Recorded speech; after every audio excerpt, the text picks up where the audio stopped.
Well, if you've been following along in our AC series on our 72 Chevelle, you're gonna wanna stick around because I think I got the answer to all of our issues. It's a 4-letter word and it rhymes with smelt. P-U.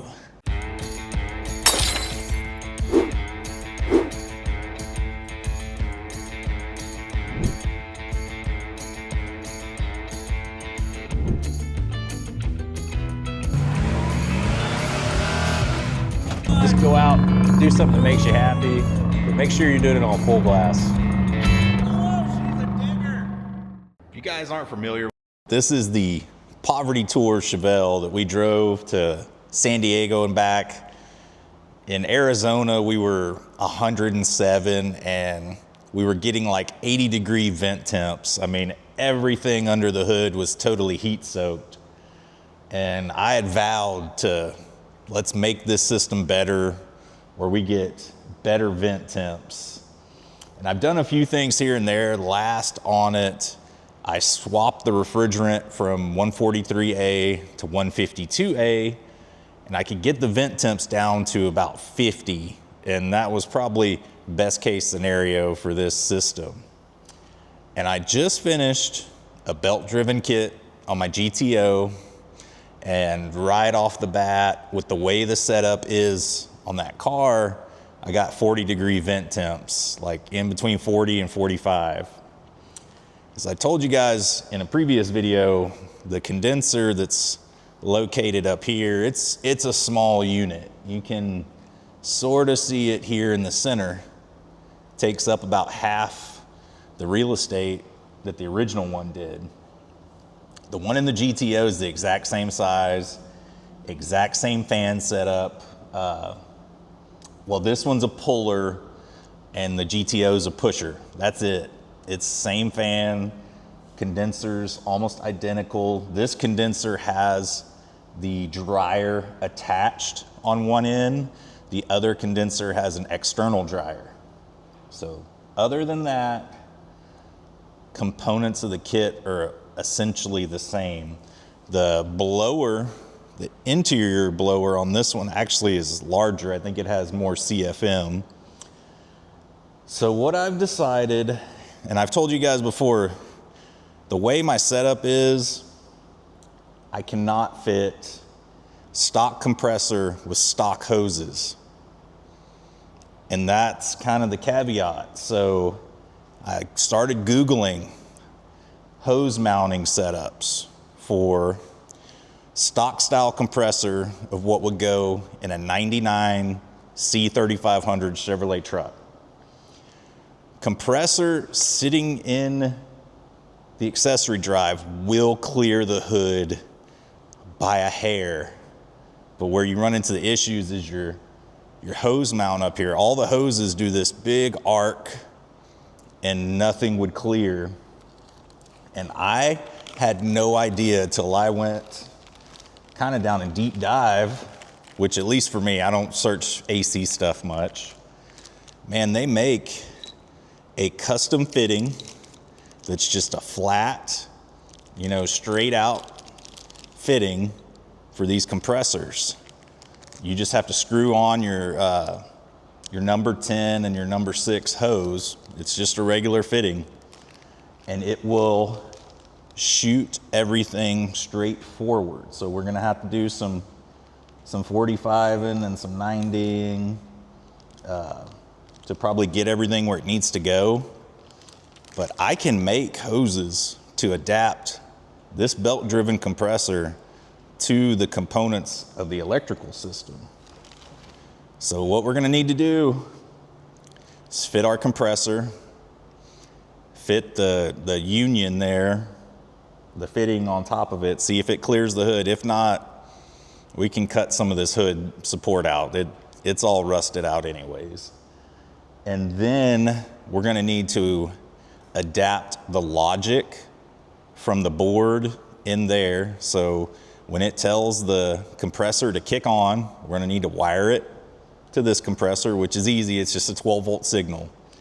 You're gonna ground your compressor on one side, hook that 12 volts to the other, and that will make that clutch activate. So every time the board on the inside says activate, it'll activate. Easy as that, very simple. So you can adapt these systems to almost anything if you can find the right fitting like what I did. And I have, you know, just an assortment of crimp fittings for my crimp tool that I might need. And anyway, the hoses are way too long in the kit to begin with. They come pre-terminated, and I got them just coiled and coiled. So that doesn't help the system at all either. We're gonna cut everything to perfect length, have the correct fittings, and hopefully fit under the hood. And 40-degree vent temps. I'm asking a lot. I'm asking for perfection pretty much from this kit, but man, if we get under 50, I'm calling it a win. Like, I'm calling it a win, and I'm just gonna put the miles on this car. So let's stick around while I get the hood up, start putting this thing together. Okay, under the hood, if you're not familiar, this is our electric setup. This is the new compressor. So you guys can see we're just right at the same line as our radiator hose here, and there's no witness marks on the radiator hose. And I believe it's somewhere right around this area where the AC ends up getting put. So if we do, we can cut out some of the structure. Honestly, it's probably not gonna hurt this thing if you guys have never seen this car. The inner and outer liner of the hood are essentially separated. I've glued them back together, but they're in two pieces. Two, not one. And I went ahead, deleted, we had a AC delete pulley right here, got rid of that guy, ran our new stock belt for a 99 1-ton, and there we are. So what we're gonna need to do, cut our connector, and we'll put some decent like pull plug type things on here. I don't have this style connector hanging around the shop, but all this stuff over here needs to get cleaned up. A lot of that's got to go, but let's go ahead and start pulling on these items over here and get rid of some stuff. And it's already looking cleaner over here, isn't it? Without all the coiled up line and everything. So low pressure, I just got hanging out. So we're going to route low around the air filter, up and into a 90 right here. So this is the manifold fitting, and man, I don't know about this guy. So this side is O-ringed like the factory. This side is just a flat plate. So what I had to do was use one of those O-ring washers and then a little metal spacer, like a real thin one, and then another O-ring washer on top, and that's sitting up against just a flat surface. So I don't know. This company is called UAC, Universal Air Conditioner Parts, but it's UAC. Its part number is FT4863. This might not be what to use. We'll see when I put a vacuum to it. But man, I called this company. They're out of Mansfield, Texas, and all they do is design and manufacture this stuff. They have never installed one. I called and couldn't believe it. Like, they had I asked for technical support, and they just sent me to a guy, and I asked him about that flat machine space, what to do, and he had no idea. We don't install the parts. We just engineer, design them, build them. We don't use them. How do you know that they work? I don't know, folks, but if we got a leak, it's right here on this side. I snugged it up as good as possible, but this could be an issue. But I have found some other companies that make stuff. I can order those, but I'm at least gonna give it a shot under vacuum and see what happens.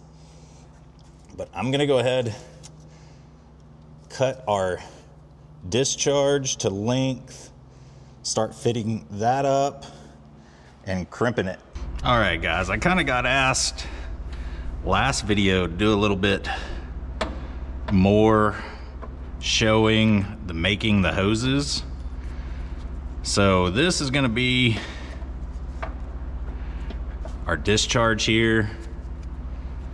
Let's go ahead and make double sure we got at least the right fitting before we go putting anything on here. I don't think we do, actually. Dang it. We do have to order the other thing. Huh. Let me see real quick. All right, so it turns out I did order the wrong fitting. It's kind of hard to tell on the tiny photographs, and also I was ordering off my phone. So this is the correct O-ring style. That's for like an AN line. So I'm gonna get these swapped over and then we'll make some AC lines. This guy's getting returned and hopefully this thing seals up. We'll see. I mean, it is flat and I got stacked O-rings like the washer style ones in there. So hopefully that makes a seal. I just kind of blew some pressure in here and sealed it and nothing was coming out. So maybe it's gonna work. This is a big fingers crossed. Okay, so we got our number 8 bit loaded up. And now we kind of want to orient the hose how it's gonna go. You got it fed in through the collar.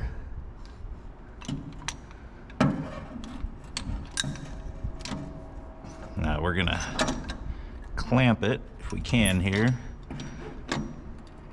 It's a little bit tougher doing these on the engine like this. I think I'm gonna close this guy, then get everything kind of lined up how it's supposed to go. So I'm keeping it on the kind of the same plane that's gonna be when it's installed.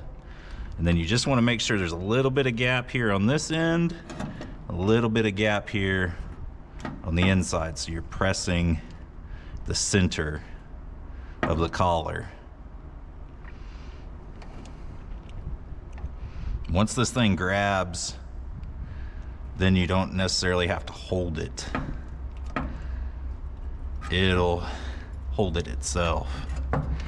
But again, this is the distance that you have to close here. So you need to keep pumping till this clamp completely closes.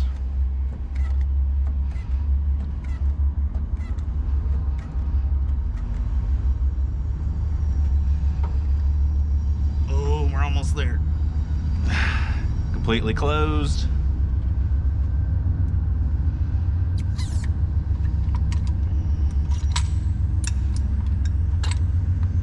All right, there we go. We got a clamped AC line.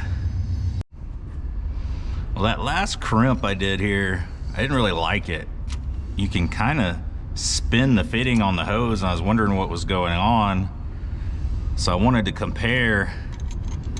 Look at the difference in the thickness of hoses came on the last AC kit I bought. It was the belt driven kit versus this one. Look.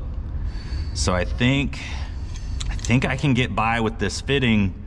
I just have to use the reduced barrier die. So I'm gonna give it a shot on this fitting that I've already crimped and see if I can tighten it down enough where it actually seals.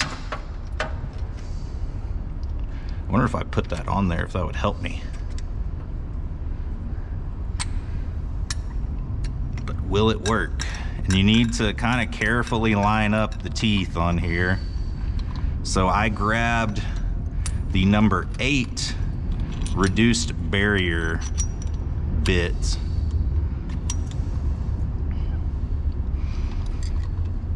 I don't know, I might have already messed everything up crimping it once.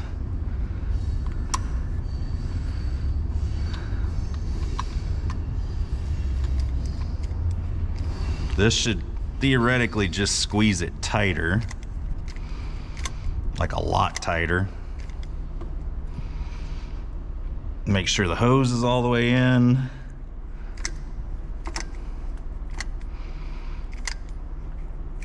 Yeah, this is quite a bit more squeeze.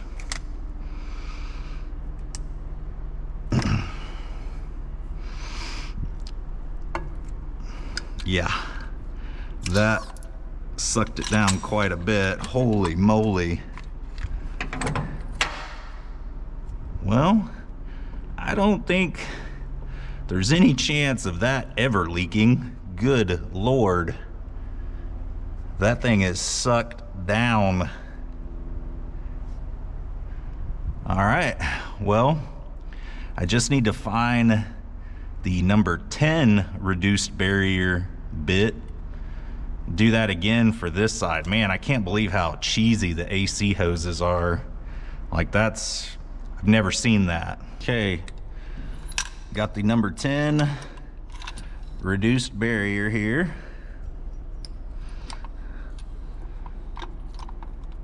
Hopefully this gets her in one shot.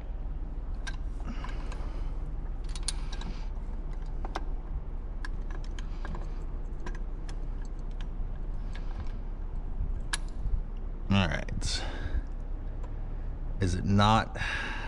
I'm gonna have to use a regular 10 first, I guess, because I can't even close the clamp.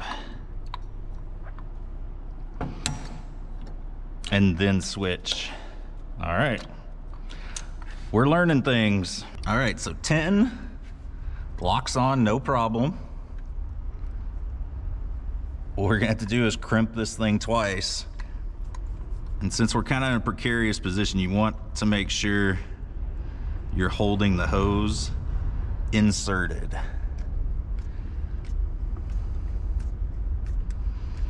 So we're gonna have to crimp, release, and then crimp again with a different bit.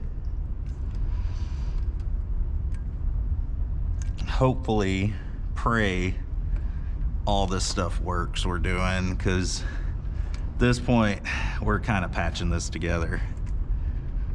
This fitting on top of the compressor, the hoses being really skinny.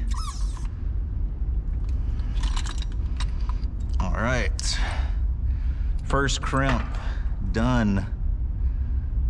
See, and I don't like how loose that still is. So I'm gonna grab the next die set and we're gonna crimp it again. All right, fourth time's a charm.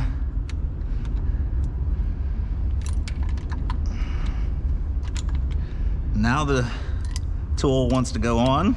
That's nice. So note to self, if you're doing reduced barrier lines. Oh. You're gonna need to do like a two-step process here.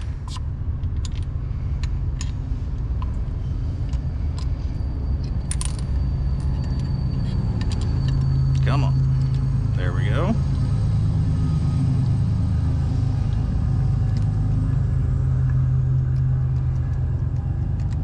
Tool's working.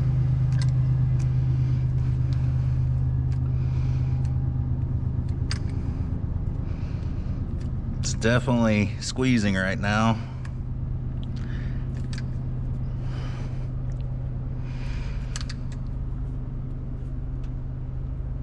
Oh.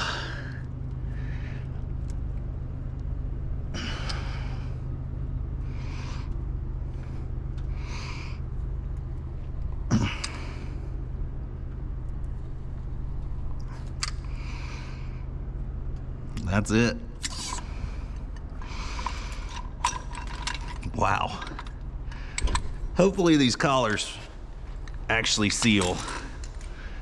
We're gonna find out. It looks like. Wow. All right, well, I'm gonna tighten these fittings. Then we can hook our vacuum pump up and see if we can pull any vacuum on this thing. Fingers crossed. Okay, we got both our valves open. Got our vac pump hooked up. And our extension cord isn't plugged in.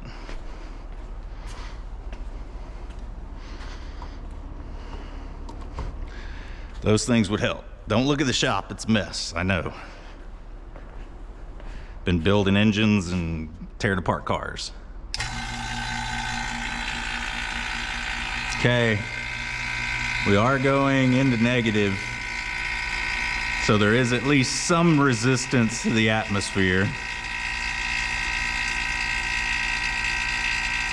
Okay, I'm gonna let this guy run for at least an hour, then close the valves, let the vacuum sit, think about what it's done. Make sure we got a clean, dry system that actually hold pressure. So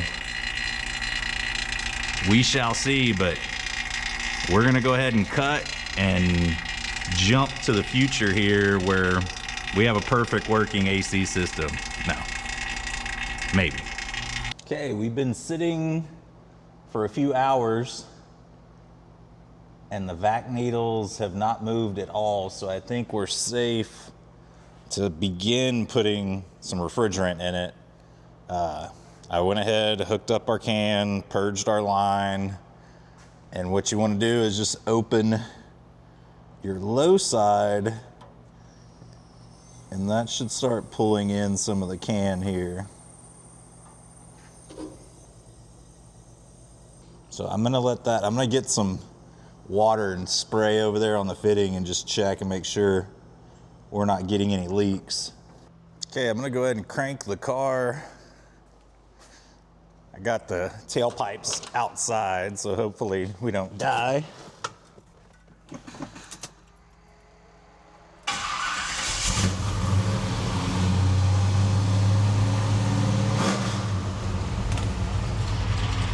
All right, AC on full. Compressor is turning, so the logic for the inside unit is working, and our gauges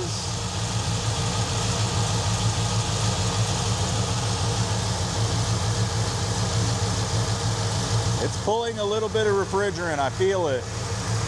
Can's getting cold.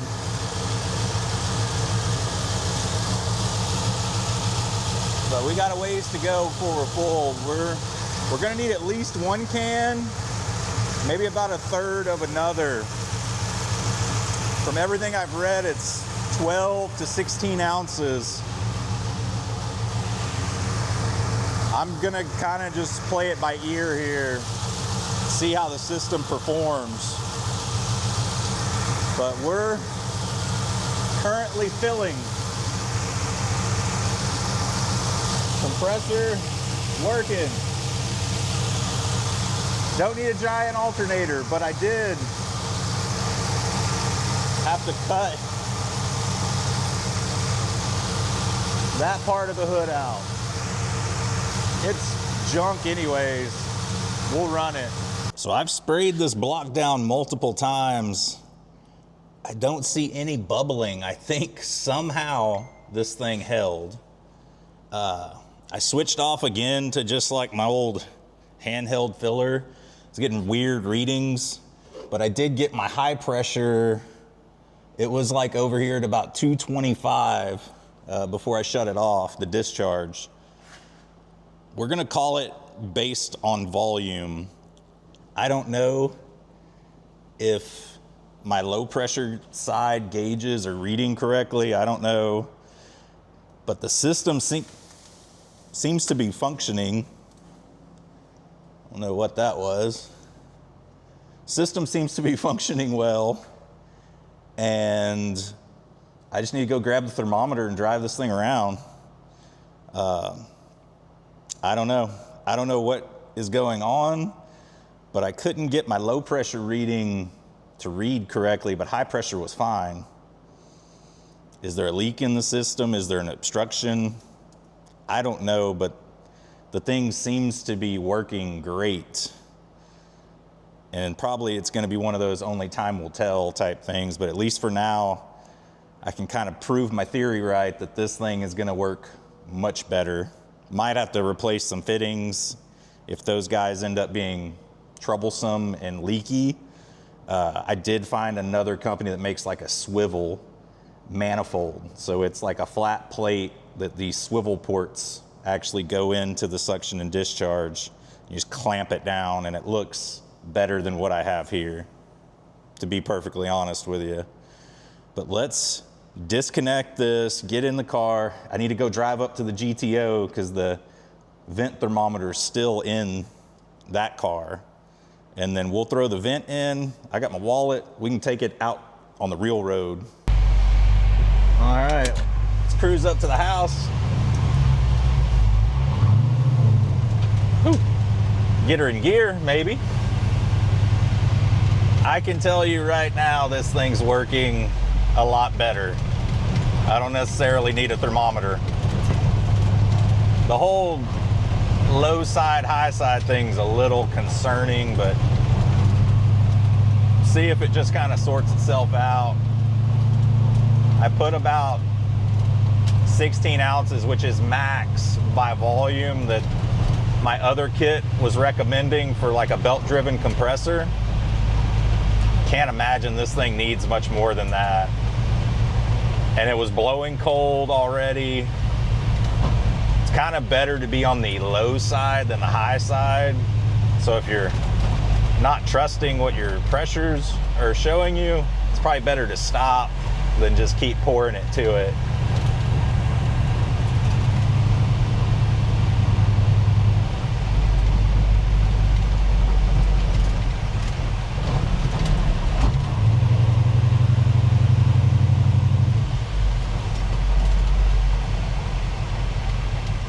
All right, I'm gonna go grab us a temp gauge.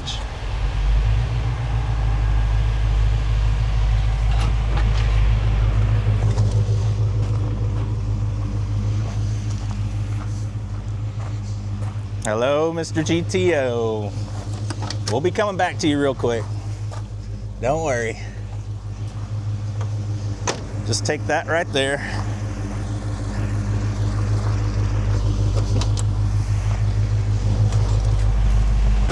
Okay. I'm gonna insert same location. And the gauge is right at 80 right now. And she's dropping. So that's 58. I'm gonna turn her on 1 because that's kind of where you get your coldest temperature. And let's start driving.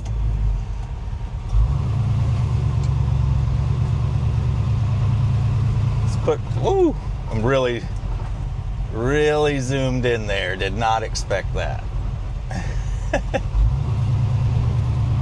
Let's put some miles on it. Go down to our favorite turnaround location. Take a reading. It is quite comfortable in here, and I gotta think it's, let's see what Steve Jobs has to tell me.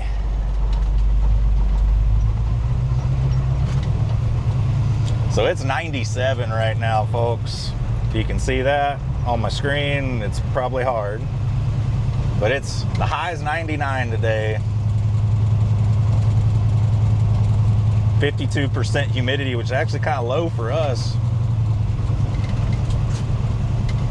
It feels like it's 98.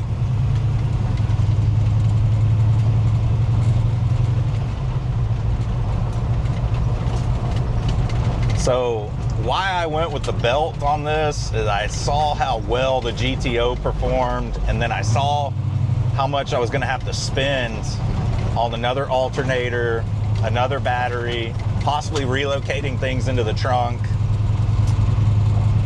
And I started just brainstorming for fittings that would fit on that compressor that might clear the hood. Because if you guys see any of the old 90s air conditioning systems, they have these two giant hoses that come out of the compressor, and there's none of those that would have fit under the hood. So I had to go the custom route, which I didn't know existed. I've never really searched for air conditioning items. And man, they have just about everything out there. So if you're kind of in my boat where you need to fit in a tight space, there's a real good chance there's something out there for you.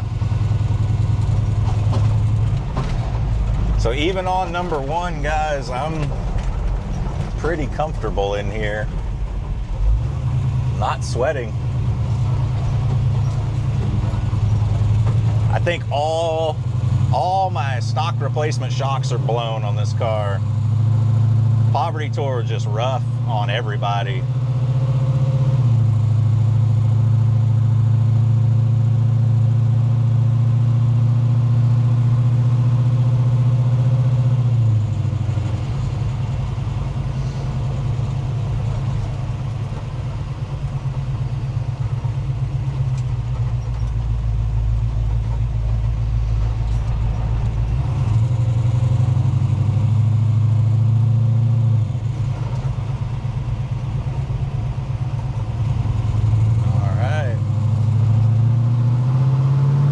Give it some beans. Oh, I think we jumped a Coke can going over that bridge. But it felt like it. It was fun, especially when you got no shocks.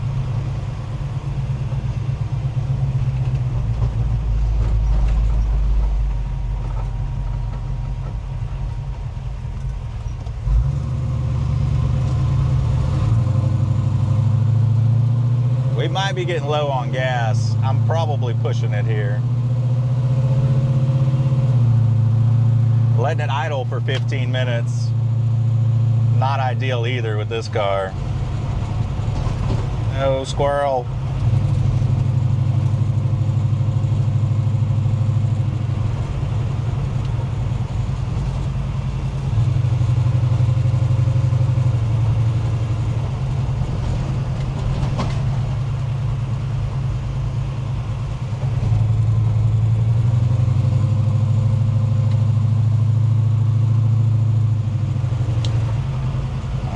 It's about time to check the gauge. What are you guys betting we're hitting?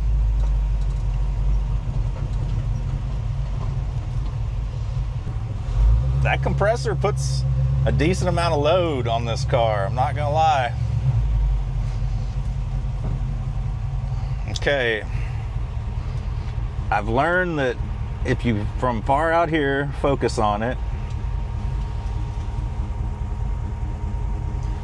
So guys, I don't know if you can tell, but that is dead on 40 degrees. Woohoo! We found the recipe for cold AC. Does it go down or get hotter when you turn it wide open? It doesn't look like it. So 40 degree vent temp. Yes!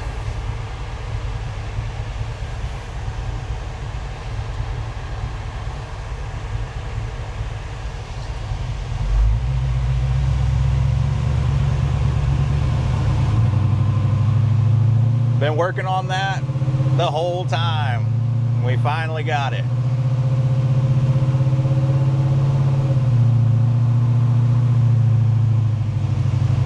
Let's cruise on back to the house in the cold, cold AC.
Oh, happy day. I have real AC. I don't know. I've had this car almost a year, but running and driving, not very long. Since about Poverty Tour is when this thing was really the first time on the road. But in summary, I gave the electric AC a shot. I tried some upgrades here and there. When I put that belt driven kit on the GTO, man, it opened the eyes to how much more compressor this thing really needs to function right.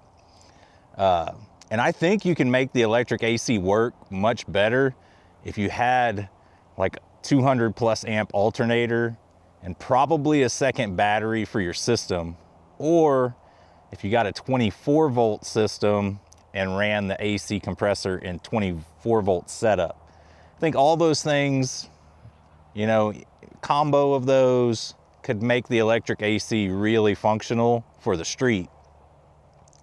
When I started looking at this thing and then found those hoses I could use and the fittings that seemed to be holding, I don't know how, honestly. Like, I literally stacked, I did O-ring washer, metal washer, that it was in a kit I bought. I don't know, it was in an AC O-ring sealing kit. So it was a metal O-ring, like an actual piece of metal. And then I did another O-ring washer on top of that. So it was like a little O-ring washer sandwich there. And it's got the spacing right. So when I clamped that down, it pressed it, you know, really hard together. I don't know if that's gonna hold long term, but in the meantime, I can look and see what the best other option is. Because there are ones that I've seen, it's a flat plate with swivel ports and you can point your O-ring fitting any direction you need to. So that's my backup. This thing would be gone. I'll change that block out. And that company UAC, they sell stuff all over Amazon. These type of fittings, condensers, dryers. Man, I called them, they have no technical service department. So not bashing on their products, but man, if you're making and designing this stuff, like, be able to answer just a simple question, you know, how does it seal? Why is it designed this way? Why won't it seal? No answer, no technical service department. So maybe do better. I'm not bashing them, but maybe try and do a little bit better. But man, I'm gonna keep driving the Chevelle. This is probably it. This might be the last video I ever do on this car. I mean, it's kind of good the way it is for what it is, and I'm just gonna pour the miles to it. You know, if a big tour comes up or something, it might be a candidate for it, but man, I got it as sorted as I want it to be sorted, and I'm just gonna put the miles on it. There's no reason to put $50,000 into a 350 Malibu Chevelle. It's not an SS 396 or anything special. This was a 2-barrel 350 car. Just get it to where you're happy with it and drive the wheels off of it. Have fun with it. Don't care if you drive it to Walmart, leave it out in the parking lot. Nobody's gonna mess with it. But I hope you guys have learned something. So I know the AC videos are, man, they've been popular and it's hot. I'm freaking hot standing here right now. And I hope, you know, I'm helping you guys see that it's not as complicated as it may seem. You can make your own hoses. You can kind of mix and match some components to make yourself a system that'll work. You know, if anything changes on this car, I'll update you guys, but man, 40-degree vent temps, that's it. Especially, it's almost 100 degrees outside here and it's humid. I'm sweating just standing. I'm happy with it. So I hope you guys have been happy with these series of videos. And if you could, like, comment, subscribe, hype the channel, whatever that one does. But man, I really appreciate, you know, all the positive comments, all just the interaction in general. It doesn't have to be positive. Tell me what I'm doing wrong, and I want to learn too. So whatever you guys feel like commenting, throw it out there. I'm sure I'll respond to you because I always do. But until you see me again, Just go out, do something that makes you happy, but make sure you're doing it on full blast. Like this AC, just freezing me out. I got chills just thinking about it.